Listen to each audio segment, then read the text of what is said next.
Joan, thank you very much. And Evan, thank you for the support. And to all of you, thank you for the invitation. This is a stressful time, and so it's a wonderful opportunity to come and speak to thoughtful people. So just a few points of clarification. I'm not a scientist, and I would have said that anyway, but Thomas Roser is on the screen and is a scientist.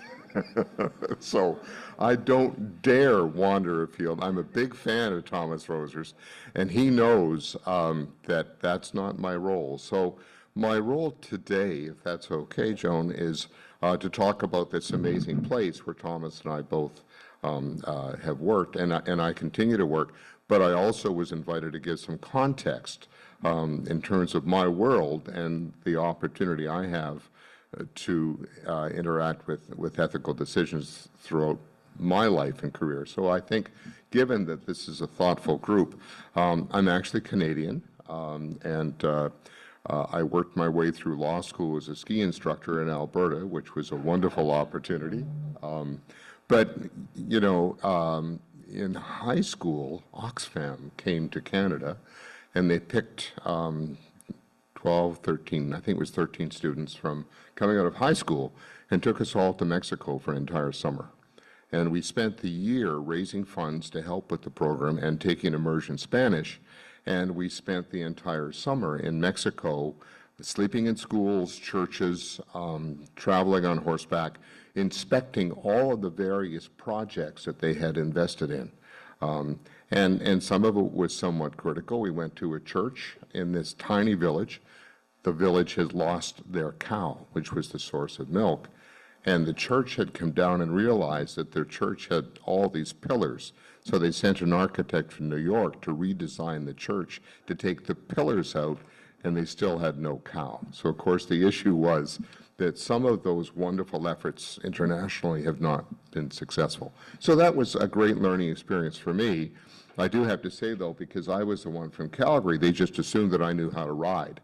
So a bunch of us, without a guide, were sent down a trail to the next village on horseback, and I was put in charge. So not a problem. It's in the jungle in the Yucatan, but just follow the trail. And we literally had to ride through a river. And now remember, I'm now just out of grade 12. I was probably 17 or 18, and I was in charge of 12 or 13 Canadians who had not ridden. And this very strange local appeared with a tiny slivery snake in the river and stopped me and put it in my saddlebag, which was a burlap sack.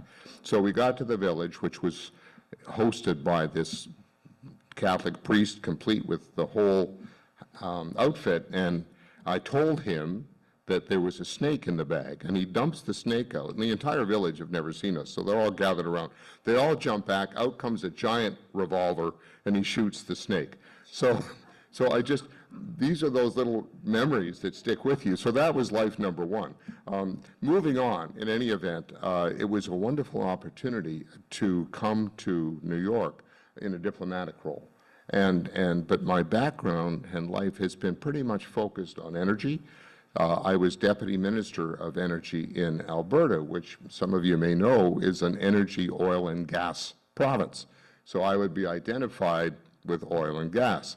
I do want it noted, however, that in that role, we commercialized and developed the first wind farm in North America. There were 19 different windmills, in part because the Canadian Rockies have a few passes, as you might imagine, and this happens in Colorado, it happens in Alberta, where the wind never stops. So the province had built the wind farm, and we were then able to commercialize it by selling it off to the environmental community. So that was one of my great lifetime goals, in my opinion. Number two, I went to Kyoto as a delegate. So I was there for 2 weeks, not to not get a deal, but to get a deal, and that was 1996. That's how old I am. But that peace ring has been there for many, many, well, decades now, I guess, David. But in any event, I think this tremendous challenge of energy transition has been a lot of what we do. And one of the big issues in Canada was that Amoco had at least 100,000 acres to go drill in the Muskwa-Kachika. Now, I don't know if any of you have been to the West, but it's a stunning part of the world, particularly as you go north. So if you go out to Utah or Colorado and turn right, you get up into Montana and you hit Gateway National Park, Glacier National Park, the only national park which is located on an international boundary. So it actually straddles the U.S. and Canada, and it's stunning, as you might imagine. Directly north of that is Banff. Banff is famous and, of course, is magnificent. And we've done, and as an industry, we funded a lot of tremendous work on grizzlies, because the grizzlies were not propagating because the highways had cut off their migratory routes and their opportunity to meet each other. So a lot of interesting work there. Then you go north, it's Jasper. Then you go north, 7,000 species that don't exist in many other regions were there in this absolute wilderness, and all of a sudden they were going to build roads and drill for oil, and the environmental and the indigenous community were just beside themselves. So we went up and created the Muskwa-Kachika National Park. We petitioned the Prime Minister, and we did that with the First Nation community and with the environmental community and with the oil and gas industry, because at that point I was the president of something called the Canadian Petroleum Producers. Now, needless to say, I was not a popular guy on one side of the board table, and I was a pretty popular guy on the other side. So I had BP on one side and I had Exxon on the other. And when I went to Kyoto, I got home, and Doug Baldwin, this wonderful executive vice president of Imperial, Exxon in Canada is called Imperial Oil, and he said, "You have to come with me to Toronto." I was living in Calgary in the West. He said, "We have to go meet with Bob Peterson, who's the CEO of the company. He's not happy about you going to Kyoto." So we got on the plane together, and Doug Baldwin was a really, really decent, fine guy, and we're sitting side by side on the plane, and we're having a great time. But as we got 3.5-hour flight, as we got closer to Toronto, we got quieter and more morose. And I could see that this was not the best time for him. And then we went to the headquarters, and what I had heard but had not seen, one of the finest private collections of art in Canada is at the headquarters of this company, and it's all behind the security desk. So it was like the most magnificent gallery that nobody saw.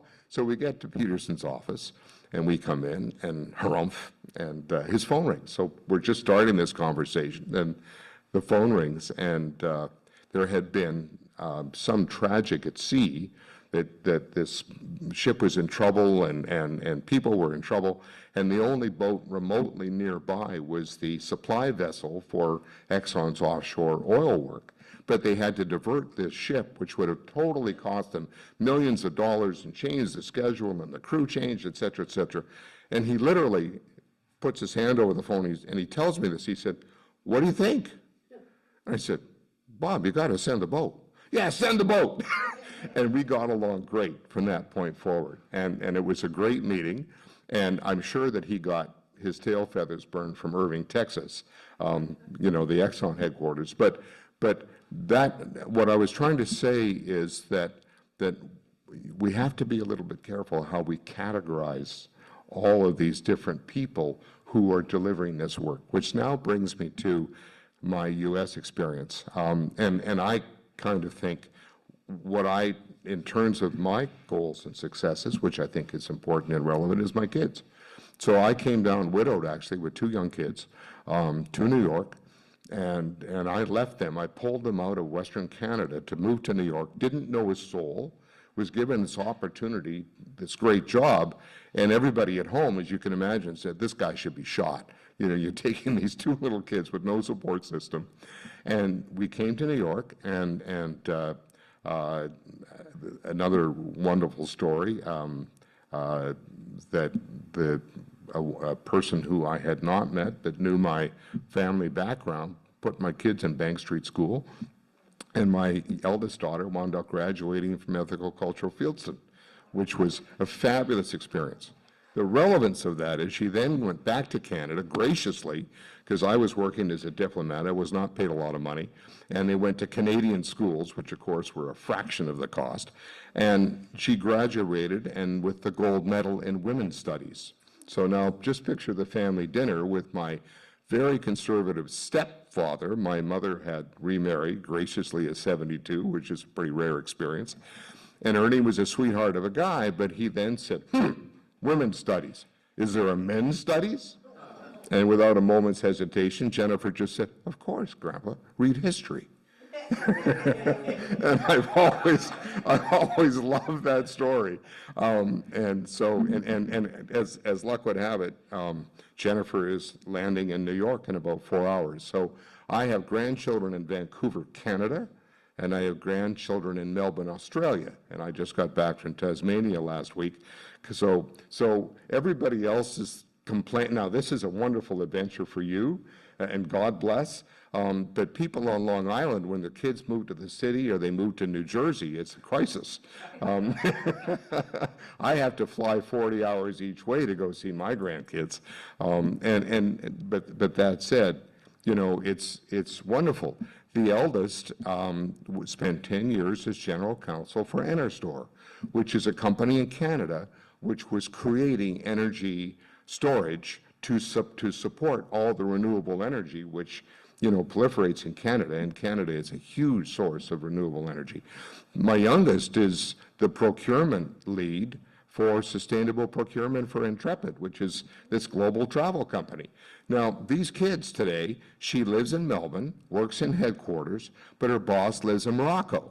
So, like, when they go and have a staff meeting, they go to Morocco. And there's, you know, a kid comes from China, and, well, a kid, they're probably all now in their late 30s, but they come from all over the world to work on, and her job is to make sure that they use electric vans, and they can. And I'm going to get to the lab in just a moment, Thomas, trust me. But the Machu Picchu Trail is a very competitive tourism environment because there's only so many permits in Chile to go up the Machu Picchu Trail. So, and they come up for bid, and the real goal is that you want to have the best guides. So what she did was she went up there, and all the guides live in a village. So they bought a bunch of llamas for the village and taught the women how to knit. So now one of the great tourist stops in the buses of the tourist buses in that region is this village. I've been there. And you go up there, and all these women are knitting and making these wonderful handicrafts with the llama looking over the fence, so you can pet the llama and then buy a coaster or a tea cozy or mittens or a sweater from these women whose husbands are the guides on the trail. So the best guides get to live there, and it's all very sustainable, and they charge their cell phones with solar panels put up by Intrepid. So that's just the kind of thing that I think is amazing that's going on today that sometimes we don't always realize. So now, I was running the Smart Grid Consortium, and that's, of course, committed to creating a smarter grid, which is more sustainable and low carbon or no carbon, et cetera. And I was doing that both in Canada and the U.S., but I was based in the Canadian Embassy, and the board, on my board was Brookhaven National Laboratory. And so BNL talked me into quitting my job and coming to work at the lab, and it's 10 years actually on the 13th of November. So this is, I'm kind of here to celebrate my anniversary at BNL. And it's an amazing place. And Thomas is a real scientist, and he represents some of the amazing work that goes on there. So I want to tell you about it now, if I have a little bit more time. I think we're okay. Yeah. So the history of the laboratory is fascinating, and we call it Atoms for Peace. So the origin actually goes back to the Manhattan Project, and many of these brilliant scientists that worked on that project for Oppenheimer really believed in the peaceful use of nuclear energy. And so those who lived in or worked at Columbia and Harvard and Princeton and Yale, they all were arguing over where they could continue their work, but they had to work together. So obviously the Harvard people and the MIT people wanted it in Cambridge, and then the Princeton people wanted it at Princeton. So they found this mutually inconvenient place to work, which was Camp Upton. And Camp Upton was the Army base where everybody went to war in World War I and World War II. And this is another little bit of Long Island trivia. In 1918, Sergeant Irving Berlin was an enlisted man at Camp Upton, and he wrote Yip Yip Yap Hank, which was a Broadway play, and it raised $86,000 of 1918 money for the war effort. And there was one song that was slow, so he pulled it. And in 1938, Kate Smith called him up and said, I have to sing on the radio for Armistice Day. Do you have anything I can use? Dusted off this song that nobody had ever used, God Bless America. So God Bless America was written 300 feet from my office, and it had been a church converted to a little concert hall at the Army base.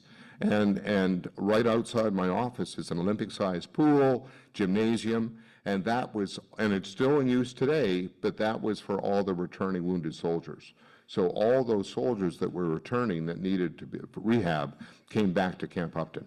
So when Camp Upton was done in 1947, it was taken over by the Atomic Energy Commission, and the first 3 research reactors in the world were built there, and that is the home of nuclear medicine. So all the original work on tumors and on cancer therapies were developed and created here on Long Island at Brookhaven Laboratory, which I think is a fascinating history. Now, ultimately, all 3 of those reactors were decommissioned, and there was a little bit of a fisticuffs because the lab is owned by the Department of Energy, not the Department of Health, and not the health, bureaucracy of the federal government. So I think that's a bit of a loss because we've lost some of that now. But that said, a few little trivia here, and Thomas, you can jump in on the question period. 5,000 acres, 5,300 acres. It's a monster. So this is not located in a town. It is a town. Camp Upton is now the town of Upton, New York. We have our own post office, our own police force, our own fire department, and it's 5,300 acres. There's 3,000 full-time employees. We have 5,000 scientists visit every year. We have 30,000 students that come every year. That's part of my program. Now, a lot of those kids are the yellow bus crowd, but they come to the lab from grade school, and we have a 5,000 square foot science, I call it a museum, but there's a shadow room, there's the telescopes, the microscopes. So one of the things that we do is we're very focused on STEM education, particularly for young women. We've really tried to encourage, and speaking as a lawyer, we're good for lawyers, but we're a little short of engineers, and we're a little short of scientists in this country. So that's a lot of what I focus my time on. Thank you. Importantly, another story. I'm sorry, I have a lot of stories. My wife and I were at a fundraiser for Students on Ice. And Students on Ice is this remarkable program. And by the way, after I'm going to jump around just a bit, but I don't want to sound like one of our politicians. And if the music starts, I'm going to keep talking. Don't want to offend anyone here, and I do actually. I'm considered a government contractor, so I'm not allowed to talk politics as I come. But I'm looking at a friendly crowd. So in any event, when we created this Muskwa-Kachika National Park, I was invested and became an honorary member of Canada's Indigenous community. So I'm actually an honorary First Nation. Tribal is not a term that we use in Canada. Tribal is an acceptable term here, and there is. A lot of what we do, part of my responsibility is tribal relations. So we have 10 relationships with minority-serving institutions and historically black colleges. We just had the president of Howard and 10 of his faculty here for 2 days. We're working with the Navajo Nation because they have a lot of interest in the work that we do. And we send a small team of our scientists out to Shinnecock every Thursday. And they work with all these kids. We went online and got them all lab coats. So here's these kids wearing lab coats. They're anywhere between 5 and 12 and, doing real science-y stuff. So in any event, in that historic piece, I am an honorary First Nation, which I value. But now coming back to our educational programs, I was off at this fundraiser for Students on Ice, and of course I won. You know how you win things at fundraisers. No offense if there's 3 things for me to buy outside that curtain. We won a trip to Greenland, and so we're 76 degrees north off Greenland, and the ice has melted, so we actually get to land, and we were the first tourists ever to do that, tragically, because what a surprise, the ice had melted. Normally it'd be at least 200 meters of ice there year-round. But there's a very interesting guy on the boat, small boat, and he's from San Francisco, and we're chatting. He says, oh my gosh, you're from Brookhaven National Laboratory. He said, I've got these two gifted students. You've got to help me get them into your program. So that to me is high praise. We've had A's from the Department of Energy, the highest rated educational internship program from in the DOE system is here on Long Island. We had 400 students there last summer. We'll have about the same this year. 150 of them actually live on site. They're college students, and they get paid $6,500 for 10 weeks work, and they do real work for people like Thomas. So that's another significant part of it, because we do have the silver tsunami. You know, we as a nation have got to replace a lot of us that are all aging out. So that's another key part of it. So back to the laboratory here for just a moment.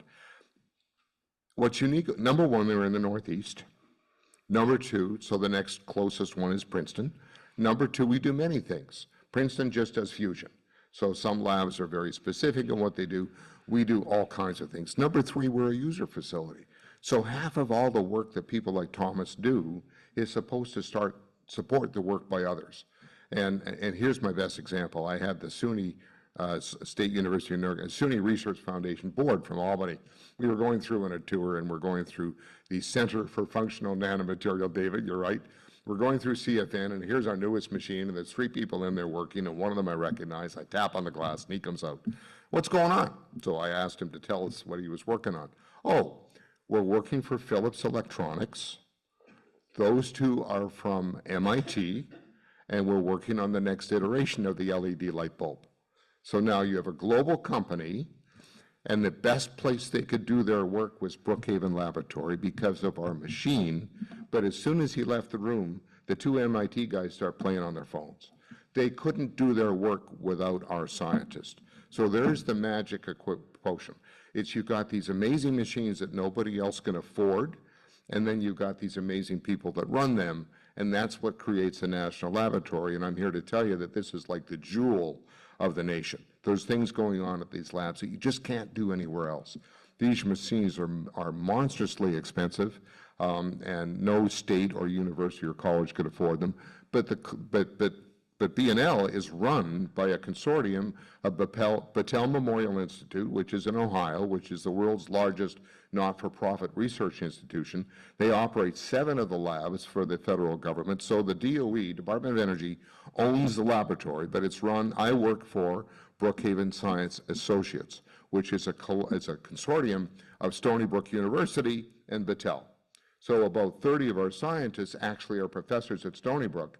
And a lot of the student opportunity of going to Stony Brook is to do work at the laboratory. Now, that said, we welcome students from all over the country. You don't have to be at Stony Brook, but it's a huge opportunity, great effect. Okay, so I'm having a meeting with with Jim Masevich, one of our leaders at the laboratory, and he's over at his office at Stony Brook. It's on a Saturday morning, and I'm going to meet with him at his office. Then I'm sitting there outside his door, he's doing something, and it's Saturday morning, this kid comes out of the fire escape, and he goes over to the drink machine. Now, the drink machine, this is admittedly 5 years ago, it only takes cash. Well, what would he know about cash? So I walk over, bet you don't have any cash. Yeah. Bet you've only got a card or your phone. Yeah. Can I buy you a drink? So I, of course, being a senior, have cash. So I buy him a drink, and I say, what are you doing on a Saturday? Oh, my. And he was a grad student, and he was working on components for Thomas Roser. He said, we're working on a part for the relativistic heavy ion collider. We're going to install it next week. So that, to me, was just, that's one of my favorite stories, is that here are these amazing young students getting this tremendous education on Long Island at Stony Brook, and then working for these amazing world-class scientists. All right, so here's my next quick story on this. You walk into the light source. The National Synchrotron Light Source is truly the brightest source of light on the planet, under certain conditions, and it's here. And the original machine was $1 billion, and it came with 7 beam lines. We have room for 60. It's like a whole bunch of giant cameras, okay? So you come in the door, and there's John Hill from London, this elegant English accent, and he's now the head of science for the laboratory. All right, so then you go down to where they were doing all the amazing work on COVID. The best pictures of that bug came out of this laboratory. When COVID hit, we went down to 190 employees at the lab. I would go in every day, but we sent everybody else home. So there were just less than 200 of us went in every day for that year and a half, but we kept the 4 beam lines running that were working on this. 96% of all vaccines and drugs are proven out at a facility like the Light Source.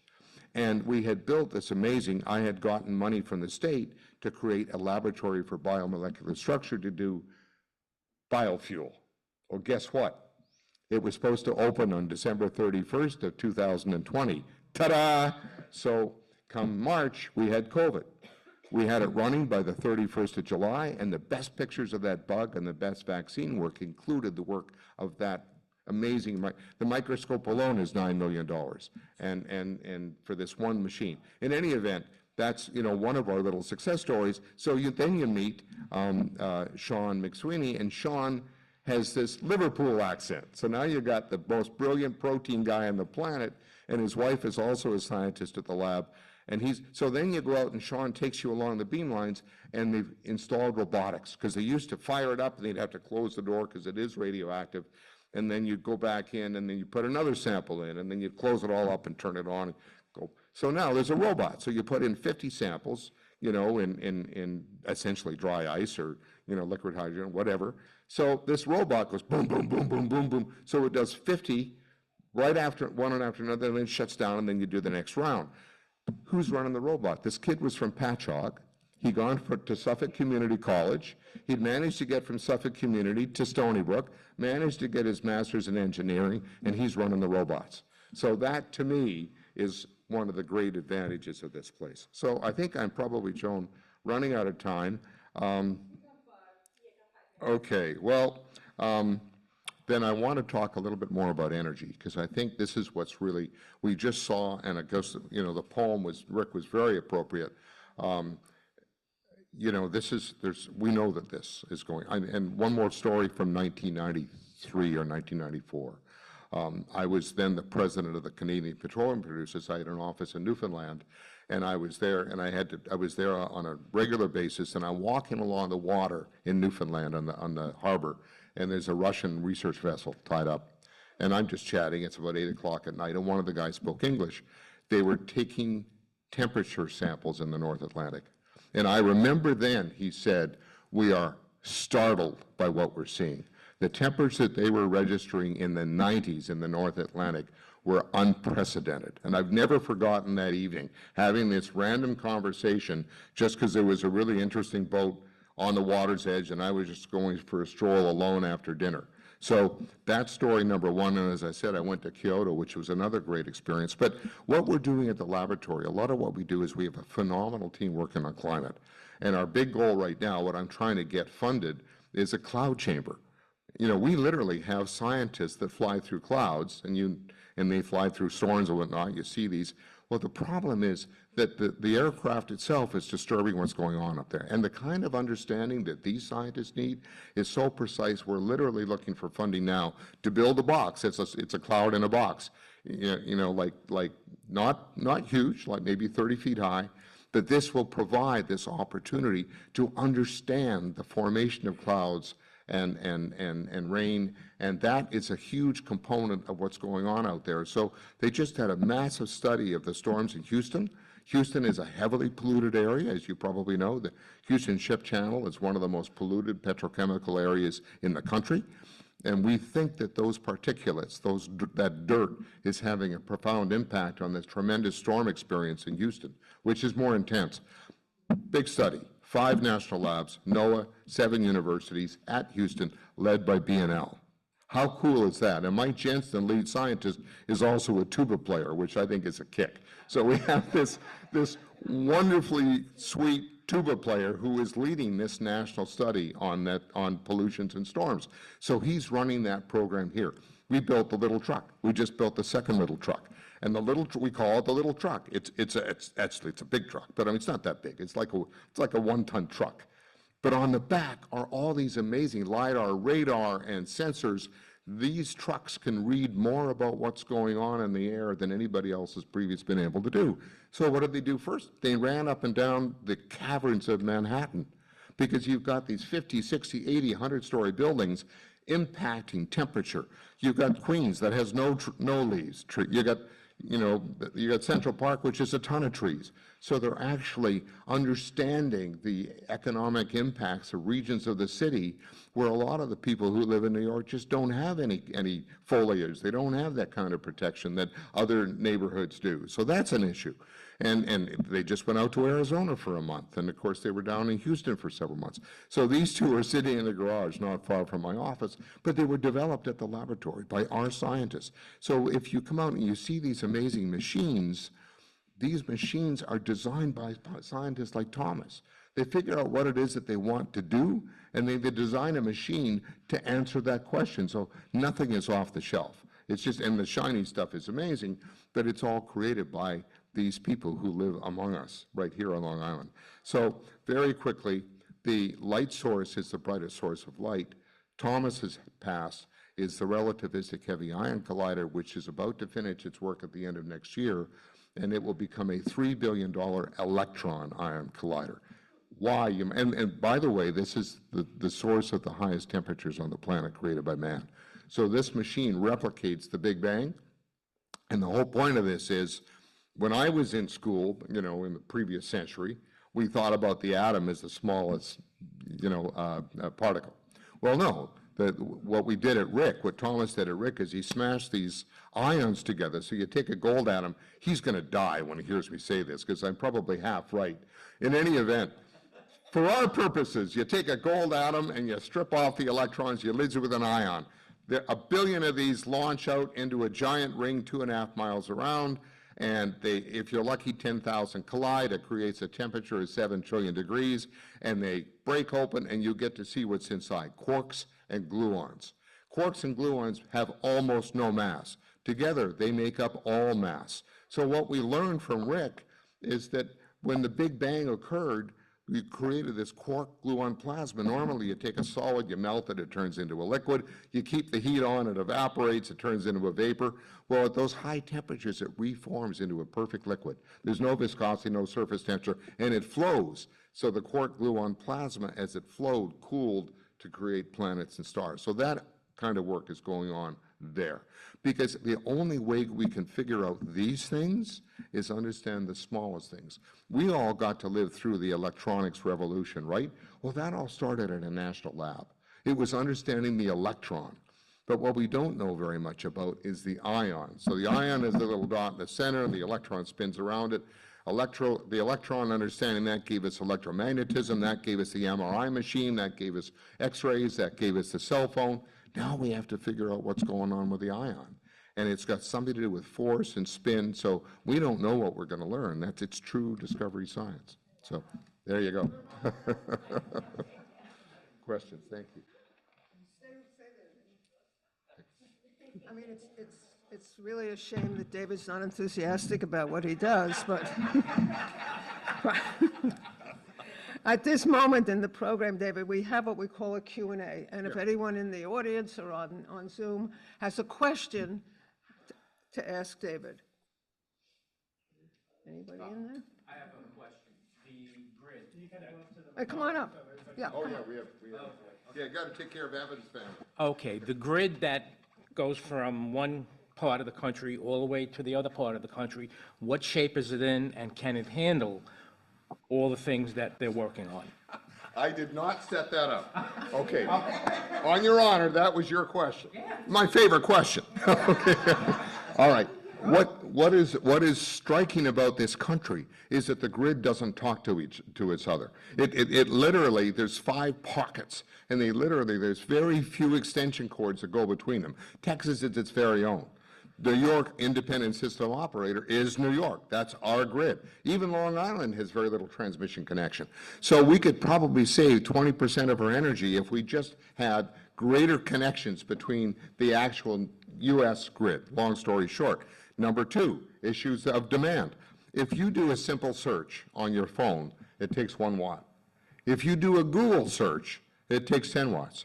If you do an AI-assisted search like ChatGPT, it takes 100 watts. So the thought is that the internet, the artificial intelligence or whatnot, takes up about 2% of our power demand right now. By 2030, that's predicted to be 20%. So at a time when we're trying to reduce our dependence on fossil fuels and change our sources of supply and energy and whatnot, the demand is going through the roof. And that's why you probably just noticed that, people like Google are talking now about buying a nuclear plant that hasn't run in 30, 40, 50 years. Governor Hochul just did a complete 180 on small nukes. She just had a big conference in Syracuse to look at the possibility of bringing in these small nuclear plants, which have been under development at Idaho National Lab, for years. They're not coming to New York, but we get some of our power from Fitzpatrick, which is a nuclear plant on Lake Ontario, and maybe you could put small nukes there. So there's tremendous demand on the system right now, which we never anticipated. We have to figure out. So that's what the grid is now trying to deal with. So what we're doing is we're trying to come up with a more energy efficient chip, because that's where a lot of the power is going, into microelectronics. So we got a whole team doing material science on chips and microelectronics. That's going on at a national lab. We have another team that's using all sorts of artificial intelligence to figure out a more efficient grid so that the grid understands itself. NYPA put on a ton of sensors, but they didn't have any way to take advantage of those sensors. They got all this information out of the grid. Now we have to develop the algorithms to be able to use that knowledge and that information. So yes, the governor put me onto the board of LIPA. She appointed 3 great friends, all women of color, which is great. None of them had an energy background, so we have a great opportunity now, and I do have some energy background. So LIPA is trying to deal with all those challenges and all the additional challenges of debt and some of its difficult experiences in the past, and storms. Nobody in Asheville, North Carolina thought there was a storm coming. And you know how vulnerable we are. Just look at the pictures in 1938. So that's a lot of what we're trying to do, is better understand the grid so that we can integrate this offshore wind and integrate more solar. The lab we have the largest solar farm. When it was built 12 years ago, it was the largest on the East Coast. We have 200 acres at BNL, 32 megawatts of solar, and we get all the information off that. So think about this.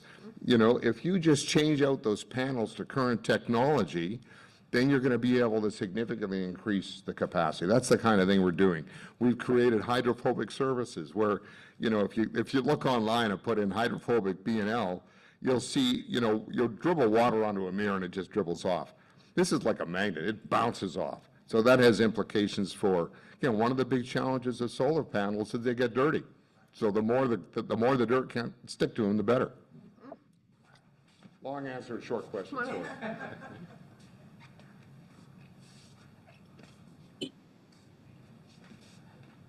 You might want to just give your name, because I don't Sure. know.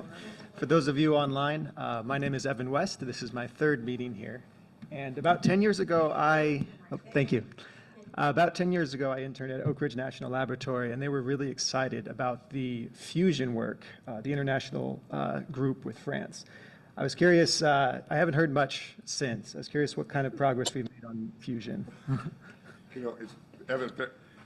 Evan, thank you. It's fascinating because in any conversation, fusion comes up. Because, fusion would be a remarkable opportunity to dramatically increase the availability of carbon-free power, and it would have enormous impact. And needless to say, there's significant work. Lawrence Livermore just had some successes, Oak Ridge, and as I said, Princeton. We're not directly involved in fusion ourselves, but they finally crossed the line where they're able to generate more energy than they put in, and that's been a goal for years. However, there was a lot of controversy as to how long it will take before that can commercially viable. That's one. A better example is superconductivity. Superconductivity, we have about a 7% line loss in the U.S. that just mostly heat. from all these transmission lines. Superconducting materials, there's one, the 110 corridor has one example. There's up in Albany. There's 2 experimental lines we're running. The trouble is they work really well at very, very low temperatures. So we got a whole team trying to get that to the point where you can get that low resistance transmission. So that would be another big saving. So fusion's still out there, but it's still out there.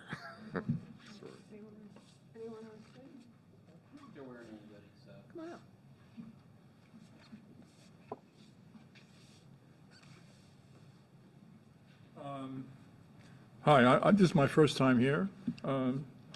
Me too. Okay. My question is very simple. Who pays for this? Yeah. And the answer is very simple. You do. That is actually a really important question because part of the magic of this nation, and I say this as a dual citizen coming from Canada, Canada has been very determined to fund research. Waterloo University is an amazing place in Ontario. Microsoft used to say that they hired more graduates from Waterloo than they did from MIT, which is true, not now. I don't know if any of you remember the first keyboard and the first paging system. What was it called? Yeah, the BlackBerry. Well, the BlackBerry was invented at Waterloo. So I come from a nation that embraces this, but wow, what we don't have, I mean, the population of Canada is much smaller than California. Give me a break. And something like 90% of Canadians live within 400 miles of the U.S. border. So it's a monster nation, but it really isn't. So in any event, what happens is the laboratories are funded by the federal government. Now, 94% of our budget comes from the Department of Energy, Office of Science. So the DOE, and that's, not a lot of people understand this, they're not just focused on energy, they're also focused on science. So they also have a major role in defense as well. So the Department of Energy, Office of Science funds these. There's 17 national labs in the nation. 10 of them are funded by the Department of Energy, Office of Science. So of that range, NREL, the National Renewable Energy Laboratory in Colorado, they're looking at the shape of windmill blades. So they're very much on the applied side. They have hydrogen vehicles and a hydrogen vehicle station. Over here, we're looking at the hydrogen molecules and blending and the ways to use hydrogen and replace fossil fuels, but we're also looking at the superconducting magnets that would make the generator smaller at the top of a windmill as opposed to the windmill blades. So we're more of a pure science lab. So in the range of those 10, we're pure science research. They're much more applied, all of which is funded by the federal government, all of which therefore is funded by the taxpayer. So our budget is $800 to $900 million a year, which has to be approved by the federal government every year. Now, full disclosure, one of my key roles has been the relationship with the state. New York State has invested more in this laboratory than any other state has invested in other laboratories, including those 4 labs in California. So we have this amazing light source. Okay, our what it is, it's a giant X-ray, and the X-ray goes out into all these different beam lines. Okay, so the softest one has looked at one of the old masters. I think it was a Van Gogh. And what they were doing was looking to see if there was another painting behind, looking for paint degradation, and to confirm its authenticity. That's how soft the X-ray was, that we were able to look at this thing without hurting it. The hardest X-ray goes through an inch of steel, looks at a battery up to half a ton, which is plugged in and running. That light beam goes out another inch of steel to a detector, and now we know more about batteries than we've ever known. So the best place to research these big grid-level batteries? Here. Sorry, Joe. Thank you. Thank you. Okay, 3 minutes. thank you. I'm not really late, just pushing the edge.